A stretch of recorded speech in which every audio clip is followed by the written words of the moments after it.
Bismillahirrahmanirrahim. Alhamdulillahi rabbil alamin. Wassalatu wassalamu ala rasuli rabbil alamin.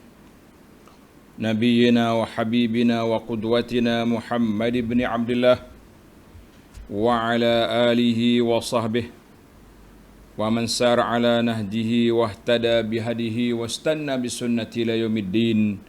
Amma ba'du. Muslimin dan muslimat, para pelajar sekalian, Assalamualaikum warahmatullahi wabarakatuh. Alhamdulillah, kita syukur kepada Allah Azza wa Jalla kerana pada hari ini kita dapat meneruskan pengajian kita dalam kitab hadis 40 dengan syarah dia Al-Wafi fi Syarhil Arba'in. Syarah hadis 40, kita sudah masuk kepada hadis Al-Haditsus Tsani wal Ishrun. Hadis yang ke-22, Tariqul Jannah, jalan ke syurga. Seorang sahabat Nabi, nama dia An-Nu'man bin Qawqal Al-Khuza'i radhiyallahu anhu, dia tanya Nabi sallallahu alaihi wasallam, wahai Rasulullah, ara'aita iza sallaitul maktubat wa sumtu Ramadan wa ahlaltul halal wa haramtul haram wa lam azid ala dhalika syai'an adkhulul jannah? Qala sallallahu alaihi wasallam, na'am. Dia kata, Rasulullah, khabarkan kepada saya kalau saya lakukan solat fardu yang 5 ni saya jaga, puasa bulan Ramadan saya tunaikan, dan juga saya menjaga yang haram, saya menjauhkan diri daripada perkara yang haram, tak buat, dan melakukan semua perkara-perkara yang diperintahkan oleh Allah Azza wa Jalla, yang halal saya buat. Adakah saya masuk syurga? Nabi kata, na'am, iya. Jadi hadis ini dia pun jawab, walam azid ala zalik, saya tak nak tambah lagi, nak jaga yang fardu, kemudian melakukan semua yang halal dan meninggalkan yang haram, itu je yang saya nak buat. Bagaimana? Kata Nabi sallallahu alaihi wasallam, qala na'am, kamu akan masuk syurga. Hadzal hadis rawahu Muslim. Jadi para pelajar sekalian, kita telah bincang dalam syarah Al-Wafi ini, sudah sampai ke perkara yang ke-7. Pelajar-pelajar cari perkara yang ke-7 dalam naskah terjemahan terbitan Al-Hidayah ni, muka surat 285. Di bawah tajuk Ahammiyatus Salah was Siyam, kepentingan solat dan puasa, ataupun kedudukan solat dan puasa. Dalam kitab kita mengatakan sahabat yang bertanya tadi bertanya tentang dia nak menunaikan solat yang fardu. Mana soalan dia mula dengan solat fardu. Kalau aku jaga solat fardu 5 ni, ini menunjukkan kepada sudah melekat sebati dalam jiwa para sahabat radhiyallahu anhum mengagungkan ataupun membesarkan kedudukan solat dan mengambil berat tentangnya. Maknanya para sahabat radhiyallahu anhum ambil berat tentang solat. Bagaimana mereka tak ambil berat? Wahya imaduddin, solat itu dikira sebagai tiang agama dan tanda sebagai seorang Muslim, tanda dia tu seorang Muslim, mereka akan menunaikan salat 5 waktu, 1 hari 1 malam, dengan menjaga rukunnya, wajibnya, sunatnya dan adabnya. Maka orang itu dia panggil orang yang betul-betul Islam, sebab dia jaga. Dalam bab ini ada beberapa hadis yang diriwayatkan. Hadis yang pertama, hadis Muaz, iaitu ketika dia tanya tentang amalan yang boleh membawa ke syurga, Nabi jawab, ra'su hazal amr al-Islam. kepala bagi segala urusan kita ni, nak pergi ke syurga, mestilah beragama Islam. Waman aslama salima. Siapa dia masuk Islam, dia selamat. Wa amuduhu salah, tiang Islam itu salat. Dan tempat yang tertinggi, dia panggil zarwatu sanamihi, kalau unta tu atas bonggol dia tu, bonggol dia panggil. Al-jihadu fi sabilillah. Hadis ini rawahu at-Tabarani wa ghairuh. Dalam hadis lain, hadis yang sahih diriwayat oleh Imam Bukhari dan Muslim, Nabi kata apa? Man shalla salatana wastaqbala qiblatana wa akala zabihatana fadzalikal muslim alladzi lahu zimmatullahi wa zimmatu rasulih. Sesiapa yang mengerjakan solat dengan seperti solat kami ni, mana dia semaya macam kita solat, menghadap ke arah kiblat yang sama, Mekah, Kaabah, memakan hayawan sembelihan kami, mana nak sembelih makan seperti kita, baca bismillah, maka yang demikian menunjukkan beliau itu adalah seorang Muslim yang mempunyai tanggungjawab terhadap Allah dan Rasulnya sallallahu alaihi wasallam. Nabi tunjuk di antara tanda Muslim itu solat, makan dan sembelihan cara Islam, itu tanda orang Islam. Hadis yang ketiga, hadis riwayat At-Tirmizi, "Idza ra'aitumur rajula ya'tadul masajida fashhadu lahu bil iman." Apabila kamu melihat seorang laki-laki berulang alik ke masjid, makna orang ni jaga solat berjamaah, maka bersaksilah untuknya dengan keimanan. Hadis ini rawahu Tirmizi dan lain-lain, cuma muhakkik hadis mengatakan isnaduhu dhaif, sanad dia dhaif. Sanad dia dhaif. Tapi namun begitu, dari sudut amalinya, banyak hadis-hadis yang menunjukkan mengerjakan solat itu salah satu daripada tanda orang yang beriman. Baiklah, itu di antara hadis. Banyak hadis lain-lain, banyak lagi hadis. Saya ambil sebahagian daripadanya untuk menyatakan kedudukan Islam, kedudukan solat di dalam Islam. Sekarang kita nak pergi kepada perbincangan ulama tentang hukum tarikis solah. Hukum orang meninggalkan solat. Apa hukum? Tuan-tuan tengok. Hukum orang tak solat ni banyak kategori. Kita tak boleh ambil satu kategori tak solat, kum payakun kafir selalu. Lah, ada dia punya perbincangan. Ada perbincangan. Terdapat beberapa hadis yang menunjukkan amaran keras kepada orang yang mempermain-mainkan solat. Di antara hadisnya menunjukkan orang itu kafir ataupun membawa kepada kekufuran. Dia kafir dah ataupun bawa kepada kufur. Di antaranya hadis yang diriwayat oleh Imam Muslim, bainar rajuli wal kufri tarkus salah. Nabi SAW menegaskan bahawa jarak di antara, beza di antara laki-laki yang beriman dengan kufur, beza. Di antara kita dengan kufur, tinggal solat. Maknanya siapa dia tinggal solat, faqad kafara. Kafirlah dia tu. Allahu Akbar. Hadis ini Muslim, sahih. Hadis yang kedua, hadis riwayat Imam Ahmad dan Ashabus Sunan. Sabda Nabi SAW, "Al-ahdu alladhi bainana wa bainahumus salah, faman tarakaha faqad kafara." Ikatan perjanjian antara kita dengan mereka adalah solat. Sesiapa yang meninggalkan solat, maka sungguhnya dia telah kafir. Hadis ini riwayat Imam Ahmad. Itu hadis menunjukkan kepada kufurnya orang tak solat. Al-Imam Tirmizi meriwayatkan daripada seorang sahabat, nama dia seorang ulama, iaitu Abdullah bin Shaqiq. Abdullah bin Shaqiq Al-Uqaili. Dia kata apa? Dia kata, "Kana ashabu Muhammadin sallallahu alaihi wasallam la yarawna syai'an min al-a'mali tarkuhu kufrun." Para sahabat Nabi sallallahu alaihi wasallam tidak berpendapat dengan meninggalkan sesuatu amalan akan menyebabkan seorang itu menjadi kafir selain daripada solat. Maknanya siapa tak solat, kafir lah orang tu. Hadis-hadis ini menunjukkan dan juga asar ini menunjukkan betapa orang yang tak solat itu kafir. Maka daripada hadis yang kita baca tadi, kita akan tengok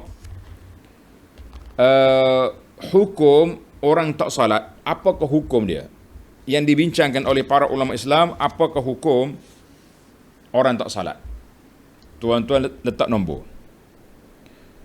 Nombor 1, fa in tarakaha jahidan li fardiyatiha. Sesiapa yang meninggalkan solat dengan mengingkari akan kefarduan kewajipan solat. Dia kata, solat tak wajib lah. Apa ni solat-solat, rugi masa ya. Orang nak kerja, dia duduk sibuk dengan solat. Dia ingkar. Dan dia juga mengingkari bahawa solat itu salah satu daripada ibadat dalam Islam yang asas. Apa hukumnya orang macam ni? Fahuwa kafirun bi ijma'il muslimin. Allahu Akbar. Maka dia dijatuhkan hukuman kafir secara ijma' orang Muslim dan murtad anil Islam. Wa in kana yantiqu bisyahada, walaupun dia masih lagi mengucap asyhadu alla ilaha illallah, dia dakwa dia Islam, dia pakai piyah cot ni atas kepala contohnya, tapi dia kata solat tak wajib, maka orang itu sudah dikira kafir. Apa hukumannya? Yustatab. Kerajaan kena tangkap dia, suruh dia bertaubat, suruh dia tinggalkan pandangan dia yang kata solat tak wajib tadi. Kalau dia kerah kepala, degil, tak mau juga taubat, maka adalah pihak pemerintah kena jatuhkan ke atasnya hukuman had ar-riddah. Hukuman murtad, iaitulah dipancung sampai mati. Dan dia mati dalam keadaan kafir. Semua urusan dia urusan murtad, urusan kafir belaka. Tak boleh kita mandi, tak boleh kita kafan, tak boleh kita kembumikan di tanah perkuburan Islam. Bawa dia letak di jarak. Jarak tempat orang kafir. Allahu Akbar. Ini hukuman orang yang mengingkari kefarduan, fardu apa ni, solat. Kita pindah pada kategori yang kedua. Wa in tarakaha kaslan wa tasahulan. Kalau dia tinggal solat dalam keadaan malas, bersikap main-main, acuh tak acuh, ya solat lah belum, solat lah. Sibuk lah kerja ni, tangan kotor lah, macam-macam. Tapi dia masih lagi mengatakan solat itu wajib. Cuma dia tak solat. Fa innahu fasiqun bil ijma'. Maka orang ni tidak kafir tulen, tapi fasik. Fasik di mana bawah sikit pada kafir. Cuma ulama-ulama berbeza tentang bagaimana kita nak muamalah ni dengan orang yang tak solat tapi dia kata solat wajib. Pendapat yang pertama, pendapat Abu Hanifah, mazhab Hanafi kata kerajaan kena tangkap dia, penjara dia dan dipukul dia, takzir sehingga dia solat. Tak mau juga solat, duduk dalam penjara tu. Kenapa? Supaya orang lain tak ikut jejak langkah dia. Jadi kalau duduk dalam kampung, dia tak main tak solat, orang akan ikut. Kan? Dan menyebabkan orang lain juga terikut-ikut dengan dia. Sebab itu pihak kerajaan kena tegas. Kalau ada orang yang menentang dasar kerajaan, kan, tak mau solat, contohnya kita kata kena solat ni, kerajaan kena ambil tindakan supaya tidak membarah. Orang lain kata tak borak, tidak melarat kepada orang lain ikut dia. Itu bahaya dia. Baik. Pendapat yang kedua, imam yang tiga, Imam Malik, Imam Syafi'i, Imam Ahmad, dia kata orang yang meninggalkan solat dengan malas, yustatab, tangkap dia, suruh dia taubat. Fa illam yatub. Kalau tak mau taubat juga, tak mau solat juga, qutil. Naklah kerajaan kena bunuh dia, pancung kepala dia. Cuma pancung ni bagaimana dia punya kesan? Tengok dalam perbahasan ni ada dua masalah. Yang pertama, Imam Malik dengan Syafi'i kata yuqtalu haddan, dibunuh secara hudud. Maknanya dia tidak kafir, tapi dia terpaksa kena mati juga di bawah had. Apa beza dia? Beza dianya kena mandi, kena kafan, kena solat, boleh dikuburkan di kubur Islam, harta peninggalan dia boleh dipusakai oleh isteri dengan anak-anak dia yang beriman, tidak jadi masalah. Wa amma Ahmad, Imam Ahmad mazhab Hambali kata la, yuqtalu kufran wa yu'amalu muamalatal murtad, dibunuh sebagai orang kafir dan muamalah mayat dia muamalah orang murtad, campak ke jerak, jangan letak di kubur Islam, tak payah mandi, tak payah kafan. Itu beza. Semua mereka mengatakan mati-mati, kecuali Abu Hanifah kata tak mati, kan? Dia tak mati, dia kena tahan, kena penjara ya. Lama mana pun ikut, selagi dia tak taubat, penjara lah. 3 imam kata mati, cuma bezanya mati mazhab Syafi'i, mati masih lagi orang Islam, mati mazhab Hambali kafir. Pandangan Imam Ahmad ini berdasarkan kepada pandangan beberapa orang sahabat Nabi yang mengatakan bunuh kafir. Di antaranya fatwa Sayyidina Umar, Ibnu Mas'ud, Muaz, dan ramai di kalangan ulama tabi'in mengatakan sedemikian. Dia kata kafir. Tamaklah kita para jemaah sekalian, hukum orang tak solat dengan masih lagi ikrar solat tu wajib. Di sini timbul punca. Mazhab Syafi'i yang mengatakan mati tidak dikira murtad tadi, maka dia kena puasa, dia kena qada. Kalau orang ni hidup kena qada. Itulah sebabnya kita kena qada. Kita punya solat yang tertinggal zaman muda-muda lu kena qada balik. Tapi dalam mazhab Hambali itu tak payah dah, dia kafir dah. Qada apa orang kafir? Nauzubillah. Baiklah. Kita berpindah pula kepada isu yang kedua, as-saum, hukum puasa. Kan dalam hadis Nu'man tadi dia kata aku nak puasa sebulan Ramadan, yang solat sesara. Kita pergi ke puasa pula. Adapun puasa, maka dia duduk di mana? Duduk di bawah martabak yang kedua selepas solat. Yang pertama mengucap 2 kalimah syahadah, yang kedua solat, yang ketiga puasa. Puasa pun tinggi juga darjat kefarduan dia, sebab ijma' ummah puasa termasuk dalam salah satu daripada rukun Islam yang diketahui secara umumnya, semua orang tahu puasa wajib. Dan juga sudah mendapat hadis-hadis yang banyak menyebut tentangnya. Karena itulah Nu'man menyebut dalam persoalan dia kepada Nabi SAW tentang puasa. Kalaulah solat itu berulang 5 kali satu hari, puasa juga berulang sebulan dalam setahun, 29 atau 30 hari. Bukannya kecil. Dan orang yang berpuasa pula menghadapi ujian, lapar, dahaga. Dengan kita berpuasa, kita kena jaga akhlak, jaga standard, sabar, dan macam-macam lagi yang patut kita buat. Maka puasa juga mengajar kepada kita erti al-musawah, erti persamaan, sama-sama umat Islam, lapar biar sama lapar, bantu-membantu, dan banyaklah kelebihan kan. Terdapat banyak hadis-hadis yang menyebut tentang kelebihan puasa. Tuan-tuan boleh tengok dalam kitab kita ni. Kelebihannya banyak. Saya ambil satu je. Hadis yang sahih dalam Bukhari, Nabi kata, "Man shama Ramadana imanan wa ihtisaban ghufira lahu ma taqaddama min dzambih." Siapa dia puasa bulan Ramadan dalam keadaan iman dan mengharapkan pahala, maka diampunkan dosa-dosa dia yang lalu. Habislah cerita. Dan juga hadis dalam Bukhari, ada lagi sahabat orang tanya Nabi SAW, ajarkan kepada saya ya Rasulullah amalan yang boleh bawa saya ke syurga. Nabi kata, alaika bis-saum fa innahu la adlalah. Nalah kamu berpuasa, kerana puasa tidak ada tolok bandingnya. Hadis ini juga menunjukkan tentang kelebihan itu. Hadis riwayat Imam Ahmad daripada Abi Umamah. Baik, kita pindah kepada hukum meninggalkan puasa Ramadan.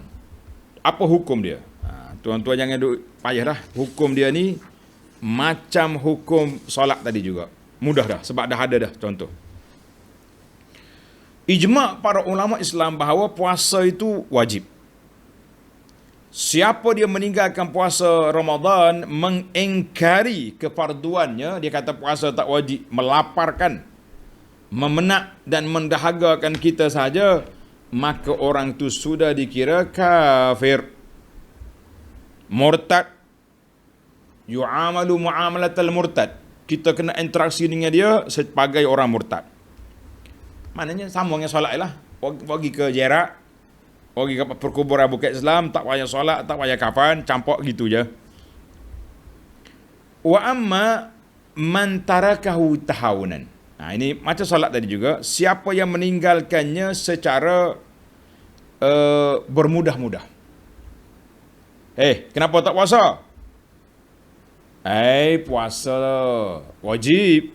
Cuma saya main-main lah. Gitu senang. Biduni uzrin syar'iyyin maqbul. Tidak ada keuzuran yang diluluskan oleh syarak. Syarak luluh orang boleh tak puasa ni. Siapa? Orang musafir, orang sakit, wanita haid dengan nifas, orang yang tua yang tak larat, adalah yang diluluskan. Tapi dia ni sihat walafiat, tidak musafir, tak mau puasa juga, dia tak ingkar puasa, dia kata puasa wajib. Hukumnya fa innahu fasiqun, maka dia jadi fasik bi ijma'il muslimin, dan diragui keislamannya. Betul kau dia ni Islam ni? Manakala orang curi duk makan dalam kelapa sawit tu, kita boleh pertikaikan keislaman dia sebab dia langgar hukum Allah Azza wa Jalla. Dan perbuatan ini boleh membawa kepada kekufuran. Na'udzubillah. Baik, kata Ibnu Abbas radhiyallahu anhuma,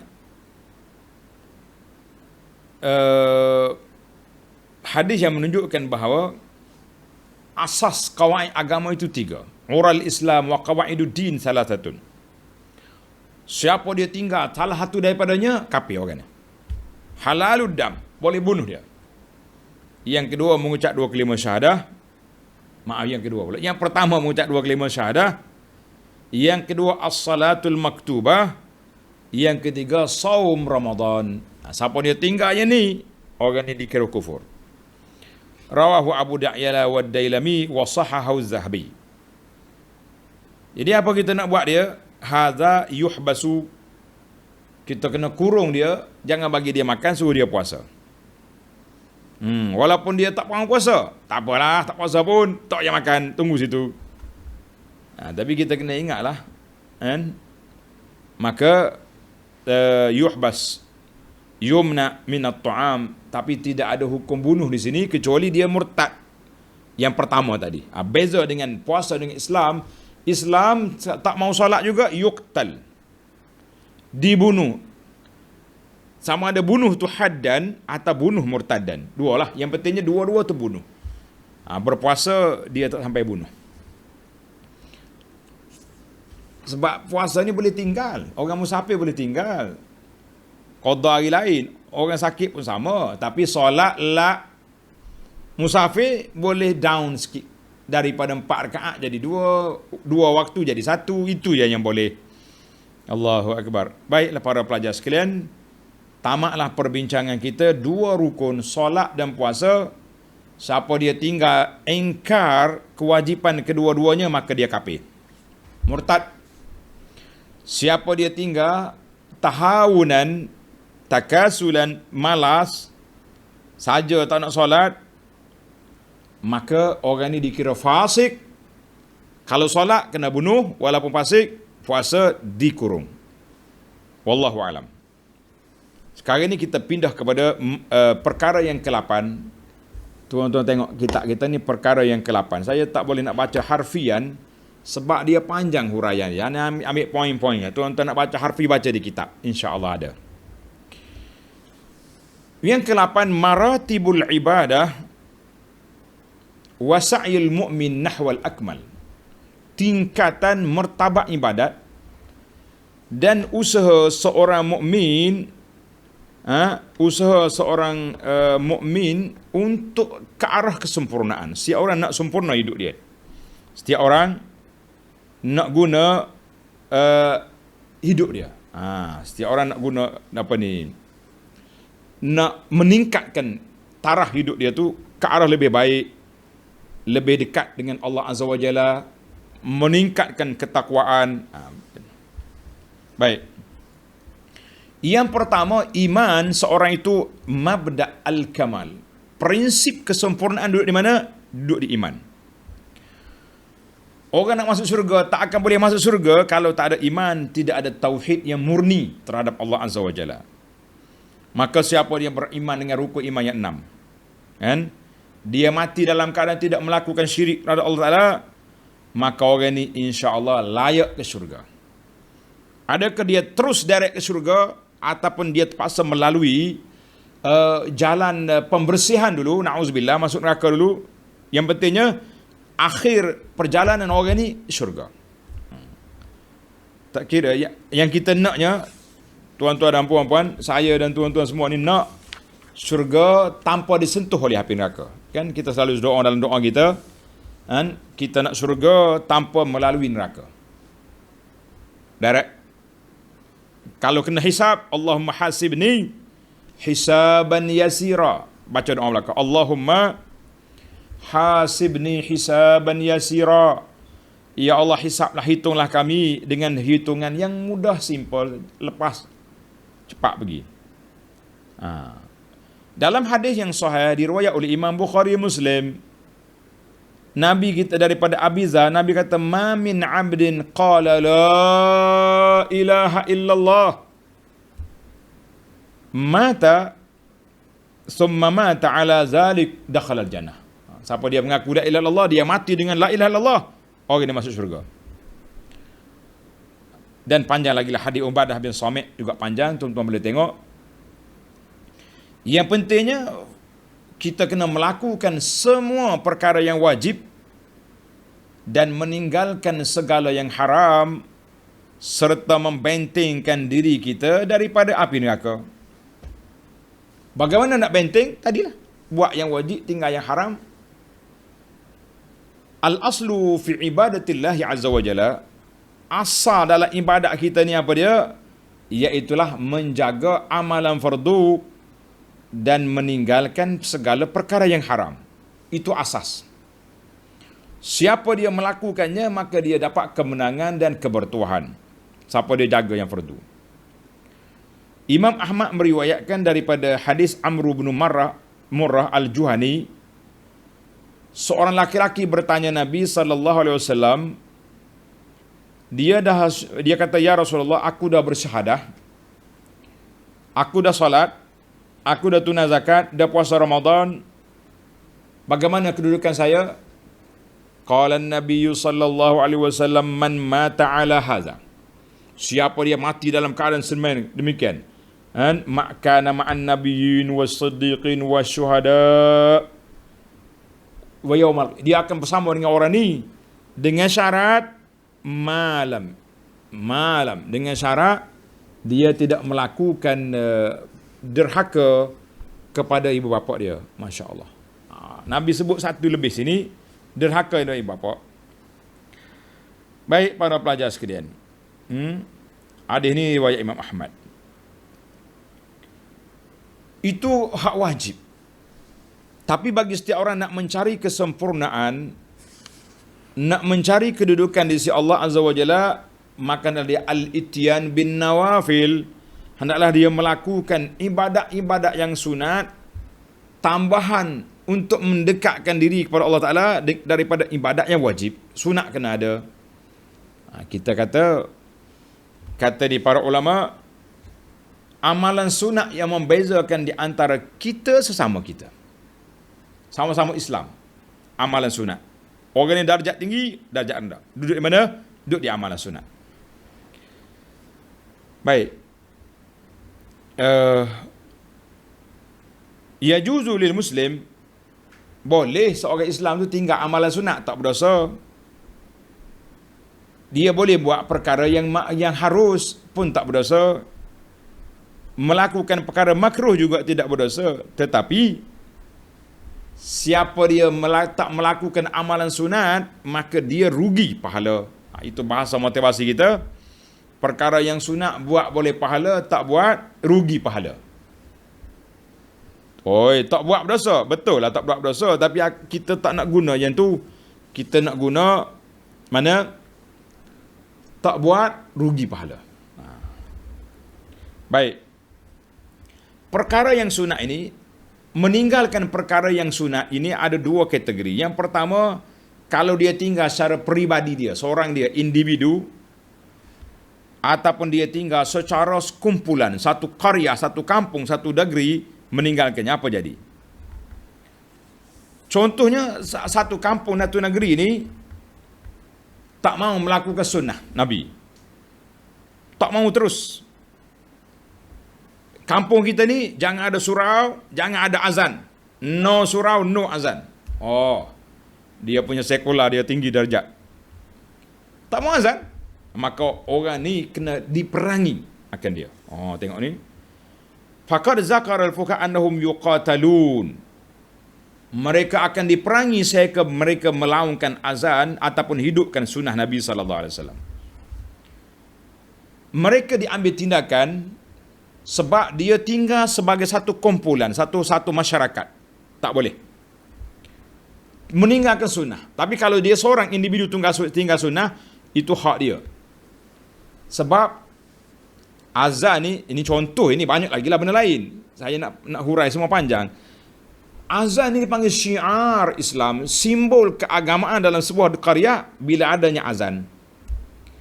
Sebab itulah kita sedih bila mari Covid ni, azan ada, nak pergi masjid tak boleh. Allahu Akbar. Ini beza.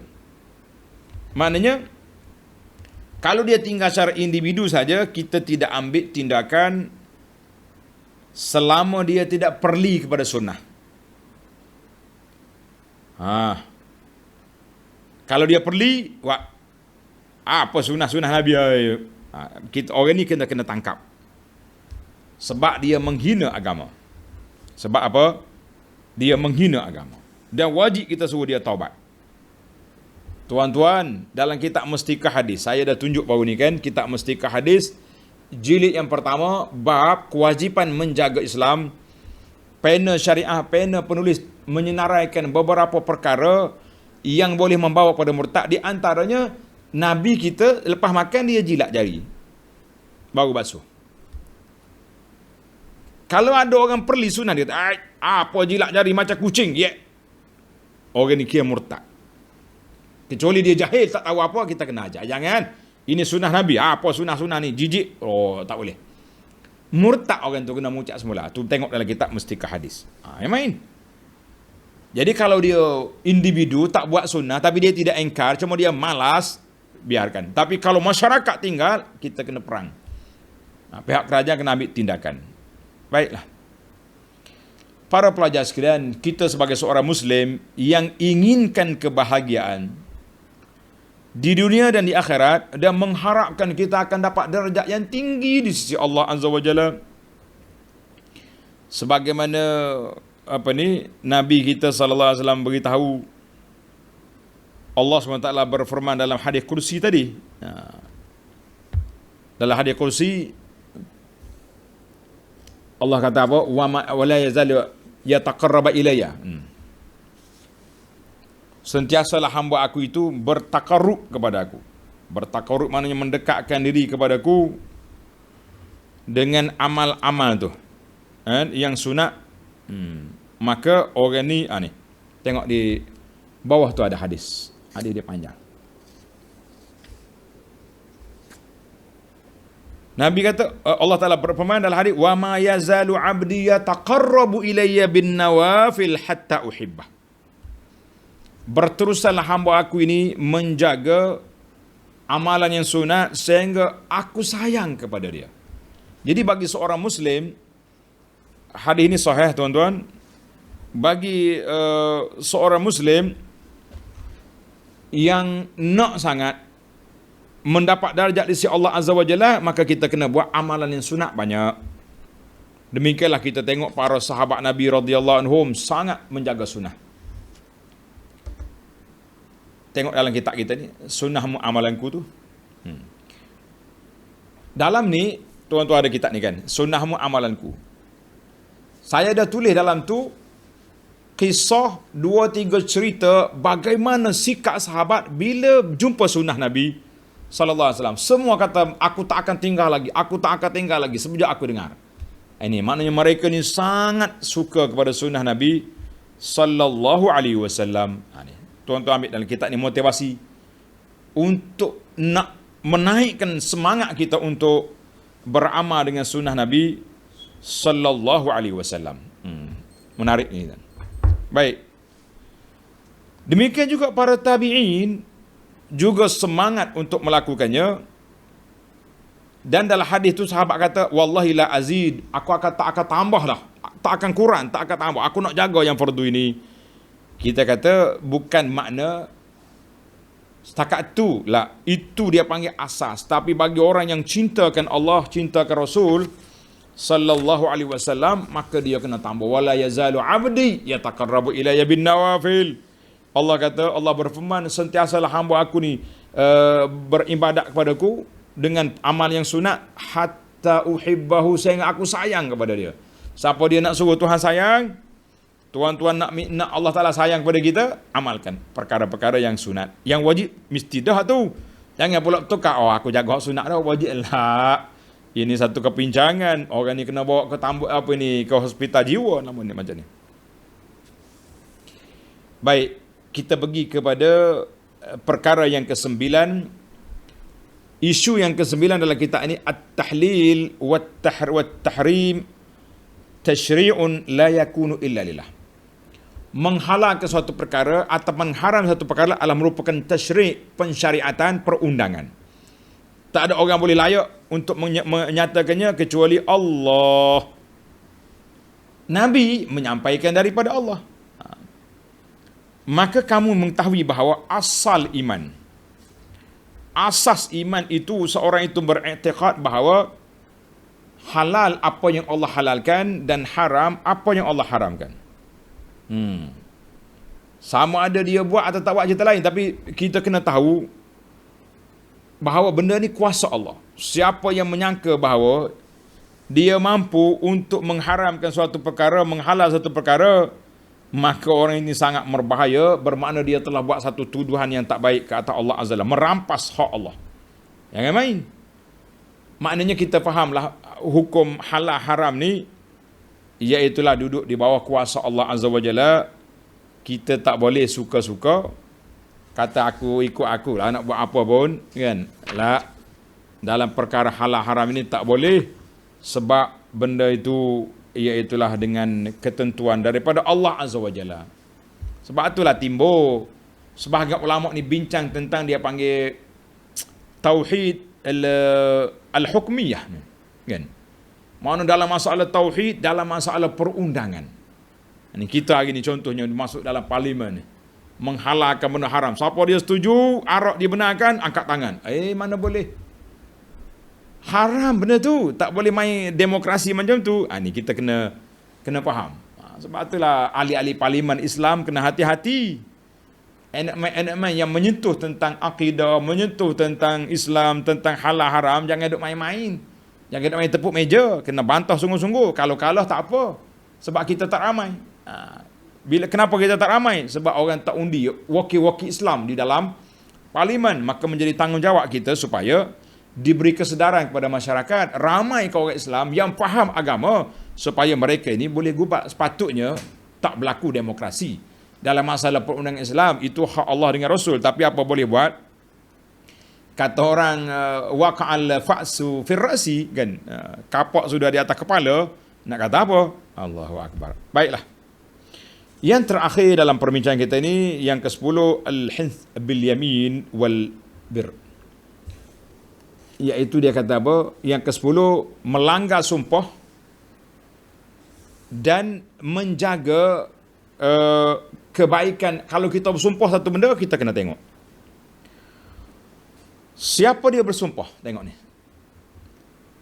Nak buat benda baik. Wallahi aku nak buat sekian-sekian. Maka hendaklah dia tunaikan sumpah dia tu. Allah Ta'ala sebut dalam Quran, wahfazu aimanakum. Hendaklah kamu jaga sumpah kamu. Surah Al-Ma'idah ayat 89. Jangan kamu batal-batalkan. Kita hari ni buat sumpah main-main je. Sumpah pagi petang lah batal. Kan? Aku bersumpah tu macam sumpah lah juga. Jangan main batal-batal tukar sana tukar sini. Kan? Wa man halafa, siapa dia bersumpah nak meninggalkan benda yang baik atau nak buat benda maksiat, maka wajib dia kena batalkan sumpah itu. Apa punya pasal? Dia kena menyalahi. Sebagaimana hadis Nabi SAW, Nabi katakan, man halafa ala maksiatin fala yaminalah. Siapa dia bersumpah nak buat maksiat, itu bukan sumpah, itu karut nama dia tu. Batal je lah. Siapa dia bersumpah nak meninggalkan benda yang ala tarikh khairin, nak meninggalkan benda baik walaupun tidak wajib, elok juga dia batalkan sumpah dia tu. Contoh dia bersumpah, aku tak nak pergi ziarah orang ni. Dia kata ziarah orang ni baik, batalkan sumpah, pergi ziarah orang. Sebagaimana sabda Nabi SAW yang sahih dalam hadis Muslim, Nabi kata, man halafa ala yaminin wa ra'a ghairaha khairan minha falyati allazi huwa khair wal yukaffir an yaminihi.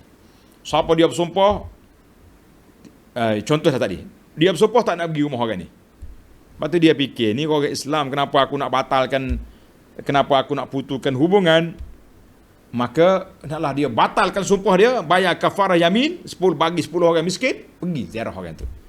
Itu yang terbaik.